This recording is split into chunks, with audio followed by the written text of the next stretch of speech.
नमस्कार दोस्तों, मैं हूँ रेलवे पॉइंट्समैन अंकुश। दोस्तों स्वागत है एक और नए वीडियो में। आज की इस वीडियो में हम बात करने वाले हैं जो रेलवे ग्रुप डी का 3 अगस्त से लेकर 21 अगस्त तक एग्जाम चलने वाला है। तो उसके लास्ट के जो 25 से 30 दिन का समय, जिसको जितना समय मिलेगा बचे हुए हैं, तो उन दिनों का सही से इस्तेमाल कैसे करना है, किस तरह से अपनी जो है स्ट्रेटजी बनानी है।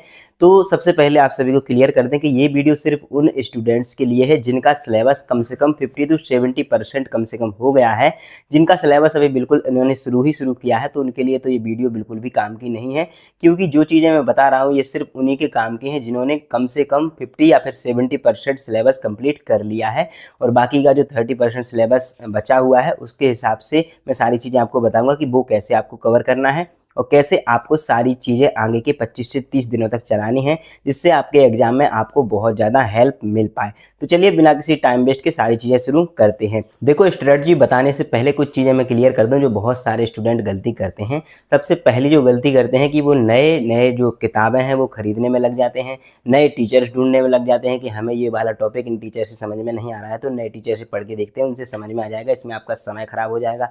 नई किसी भी प्रकार की कोई PDF नहीं आपको देखनी है, किसी भी प्रकार की कोई मैराथन क्लास के चक्कर में नहीं पढ़ना है, वरना आपका पूरा दिन खराब हो जाएगा और पता चला कि उससे एक भी क्वेश्चन देखने को नहीं मिला है। इसके अलावा बार बार किसी भी टॉपर्स की स्ट्रेटजी के चक्कर में नहीं पढ़ना है, क्योंकि कई लोग यूट्यूब पे स्ट्रेटजी बताते हैं कि इस तरह से मैंने पढ़ा था, उस तरह से उसने पढ़ा था, इस तरह से बताते हैं। इसमें भी आपका जो है समय जाया होगा और अपने अकॉर्डिंग आप नहीं चल पाओगे। तो इन गलतियों से आपको बचना है। देखो, अब आपको जो सबसे पहले 30 दिन करना है, सबसे पहले जितने भी आपके सोशल मीडिया ऐप्स हैं जिनमें आपका टाइम खराब होता है, जैसे कि इंस्टाग्राम, फेसबुक और भी शॉर्ट्स वगैरह जहाँ पे देखते हो, वो चीज़ों को बिल्कुल पूरी तरह से अवॉइड कर देनी है।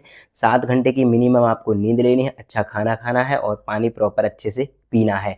ये चीज़ हो जाएगी। इसके बाद जितने भी आपने स्टिकी नोट्स बनाए होंगे, शॉर्ट नोट्स, या फिर जो फॉर्मूला आपने लिखे होंगे एक जगह पे, या फिर जितनी भी रिवाइज करने के लिए शॉर्ट शॉर्ट चीज़ें जो बनाई होंगी आपने, उन चीज़ों को अपने स्टडी टेबल के सामने रखना है और डेली एक एक बार पूरे के पूरे फॉर्मूला, चाहे वो फिजिक्स के फॉर्मूला हो, चाहे वो न्यूमेरिकल्स हो साइंस के, या फिर चाहे कोई भी इंपॉर्टेंट पॉइंट जहाँ पे भी आपने लिखे हो, तो उनकी रिवीजन आपको करते रहना है।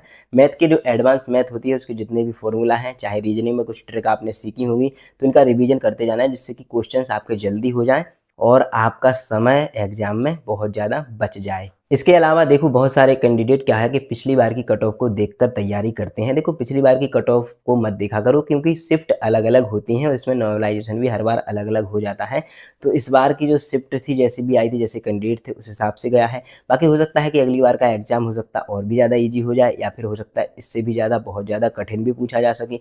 तो कट ऑफ में इस तरह से अंतर पड़ता है एग्जाम के लेवल से। तो ये चीज़ ना देखा करो कि पिछली बार की कट ऑफ इतनी गई थी तो हमें इतने का ही टारगेट करना है। आप सिर्फ मैक्सिमम से मैक्सिमम टारगेट रखो, जितना आप ला सकते हो। तो किसी भी प्रकार से आप मार्क्स का टारगेट नहीं रखा करो। जितना आप लाओगे, ऐसा तो है नहीं कि अगर मैंने कह दिया कि 80 मार्क्स में आपका सिलेक्शन होगा तो सिर्फ आप 80 तक ही रुक जाओगे। अगर आपको और ज़्यादा क्वेश्चन उसमें आ रहे हैं तो ऑब्वियस सी बात है कि आप और ज़्यादा करोगे। 90 आ रहे हैं तो 90 तक भी जाओगे, 95 तक भी जाओगे। तो ये एग्जाम के लेवल पे डिपेंड करता है। तो पिछली बार के मार्क्स देखकर बिल्कुल भी पढ़ाई मत किया करो। आपको करना क्या है, देखो, आपका जितना सिलेबस हो गया है, 70% हो गया, इससे ज़्यादा हो गया हो, तो सबसे पहले उसकी रिवीजन आपको स्टार्ट करनी है।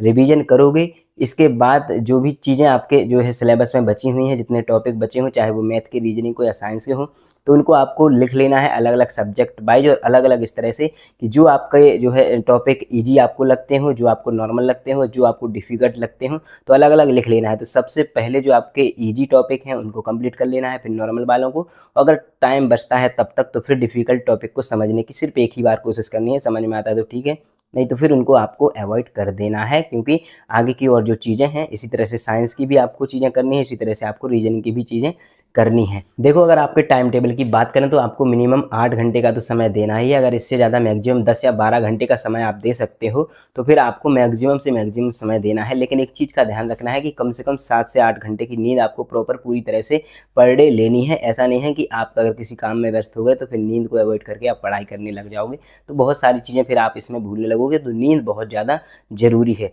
इसके बाद आपको क्या करना है कि डेली के डेली आपको सुबह से 8, अगर 8 घंटे का भी आप प्लान बनाओगे कि आप सिर्फ 8 ही घंटे पढ़ सकते हो, तो 8 घंटे में सबसे पहले जब सुबह आप उठोगे तो उसके लिए आप करंट अफेयर पढ़ रहे हो अगर, तो करंट अफेयर, और अगर पॉलिटी और स्टैटिक जीके कर रहे हो तो वो भी आपको रिवाइज कर लेनी है सुबह सुबह उठकर। उसके अलावा थोड़ी बहुत साइंस भी उसमें इंक्लूड कर देनी है। 1 घंटे की साइंस हो जाएगी और टोटल 1 से 1.5 घंटे की आपकी जीके और करंट अफेयर में चला जाएगा।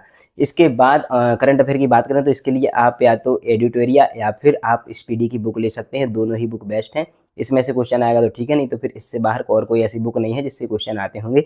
इसमें सभी करंट अफेयर के क्वेश्चंस मिल जाते हैं, या फिर कोई बाहर से ही क्वेश्चन पेपर पूछ ले तो बात ही अलग है। तो करंट अफेयर के लिए ये बुक परफेक्ट रहने वाली है। लास्ट की 8 महीने की आपको करंट अफेयर करने की कोशिश करनी है। इसके बाद जो आपका अगला जो पीरियड चलेगा दोपहर का, जो कि शाम दोपहर आ जाएगा, दोपहर में आपको साइंस की जो है रिवीजन कर लेनी है। साइंस को जितना पढ़ना हो, जो भी आपके कमजोर टॉपिक हो वो पढ़ लेने हैं। इसके बाद आपको मैथ या फिर रीजनिंग में से एक किसी की प्रैक्टिस करनी है। कम से कम 50 क्वेश्चन की आपको प्रैक्टिस करनी है।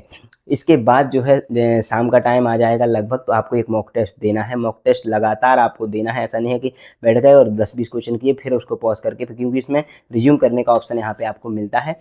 तो आपको मॉक टेस्ट देना है। मॉक टेस्ट कोशिश करना कि अगर लैपटॉप आपके पास हो तो लैपटॉप से ही देना, जिससे कि आपकी जो है टाइम मैनेज हो सके अच्छे से, क्योंकि वहाँ पे भी आपको माउस के थ्रू ही, माउस का यूज करके ही आपको वहाँ पे मॉक टेस्ट देना होता है। अब जब मॉक टेस्ट दोगे तो मॉक टेस्ट में जो भी आपको गलतियाँ नज़र आती हैं, चाहे वो क्वेश्चन गलत हो गया हो, चाहे वो क्वेश्चन नहीं कर पाए हो, या फिर क्वेश्चन में ज़्यादा टाइम लग गया हो, तो इस चीज़ को आपको ध्यान देना है। इसके लिए एनालिसिस बहुत ज़्यादा अच्छे से ज़रूरी है। जितना टाइम आप मॉक टेस्ट में दे रहे हो उतना ही टाइम आपको उसके एनालिसिस में देना है। फिर जो गलतियां उसमें आपको लग रही हैं उन गलतियों को तुरंत के तुरंत ही सुधारते जाना है। ऐसा नहीं है कि वो सिर्फ गलतियां हाँ, लेकिन जो गलती आपको बार बार हो रही है उस गलती को आपको लिख लेना है, जिससे कि वो बार बार रिपीट होगी तो आपको अच्छे से वो क्लियर हो जाएगी। तो ये चीज़ कर लेनी है। मॉक टेस्ट का हो जाएगा, रिवीजन का आपका हो जाएगा, और धीरे धीरे करके अगर कोई सिलेबस ऐसा इजी टॉपिक जो मैं बता रहा हूँ तो उनकी क्लासेस वगैरह एक एक करके लेते जानी है, जिससे कि वो धीरे धीरे करके सिलेबस जितना आपका बचा हुआ है तो लगभग 20 दिन में सिलेबस कंप्लीट हो जाएगा। इसके बाद आपके एग्जाम से 10 दिन पहले जो सिटी इंटीमेशन स्लिप आती है, जिसमें आपको बता दिया जाता है कि आपका एग्जाम कौन सी शिफ्ट में और किस डेट को है, तो जैसे ही वो 10 दिन पहले आ जाएगी तो अपने टाइम के हिसाब से आपको मॉक टेस्ट देना है। अगर आपका सुबह के टाइम एग्जाम है तो सुबह के टाइम देना है, अगर दोपहर के टाइम है तो दोपहर के टाइम में यहाँ पे मॉक टेस्ट देके प्रैक्टिस करनी है, और शाम के टाइम में है तो शाम के टाइम वाले समय पर आपको प्रैक्टिस करनी है, जिससे थोड़ा बहुत अंतर आ जाता है, ज़्यादा अंतर नहीं आता है। करना हो तो कर लेना, वरना कोई दिक्कत नहीं है, किसी भी टाइम पर आप प्रैक्टिस कर सकते हो।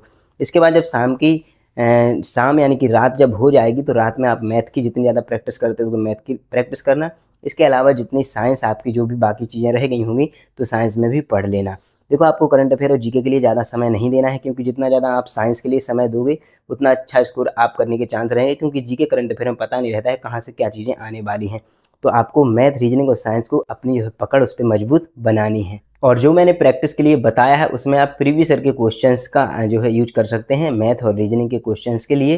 तो जितने प्रीवियस ईयर में क्वेश्चंस पूछे गए थे मैथ और रीजनिंग के, वो क्वेश्चन की आप प्रैक्टिस कर सकते हैं। इसके लिए मैंने टेलीग्राम ग्रुप पे पीडीएफ डाल दी है, तो वहाँ से जाके आप देख सकते हैं। चाहे तो शिफ्ट वाइज देख सकते हैं या फिर आप ऐसे ही देख सकते हैं, और साइंस के क्वेश्चंस भी वहाँ पे देख सकते हैं।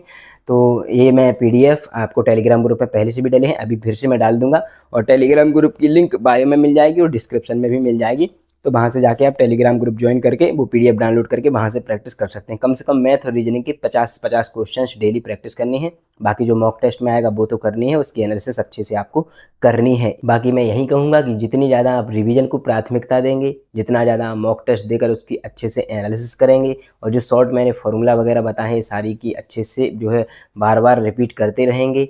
इसके अलावा अपना स्वास्थ्य बिल्कुल पूरी तरह से ठीक रखेंगे, दिमाग को बिल्कुल शांत रखेंगे, तो इन सारी चीज़ों से आपको जो है बहुत ज़्यादा फ़ायदा मिलेगा। तो दोस्तों, जो पिछले 6 महीने से लगातार पढ़ रहा है, जब से वैकेंसी आई है तब से पढ़ रहा है, उन सभी के लिए इन चीज़ों से बहुत ज़्यादा फ़ायदा मिलेगा। और जो लोग अभी से सिर्फ तैयारी करने का ही सोच रहे हैं तो फिर ये अगली वैकेंसी का इंतज़ार करें। जब अगली वैकेंसी आएगी उसमें आप फॉर्म में अप्लाई करना, बाकी तैयारी अभी से आप लगातार करते रहिएगा। तो दोस्तों, जिनका भी 70% सिलेबस हो गया है उनके लिए ये वीडियो बहुत ज़्यादा इंपॉर्टेंट रही होगी। उम्मीद है कि आपको ये वीडियो पसंद आई होगी। वीडियो पसंद आई है तो वीडियो को लाइक करके चैनल को सब्सक्राइब जरूर कर लेना। चलिए मिलेंगे अगली वीडियो में, तब तक के लिए नमस्कार, धन्यवाद।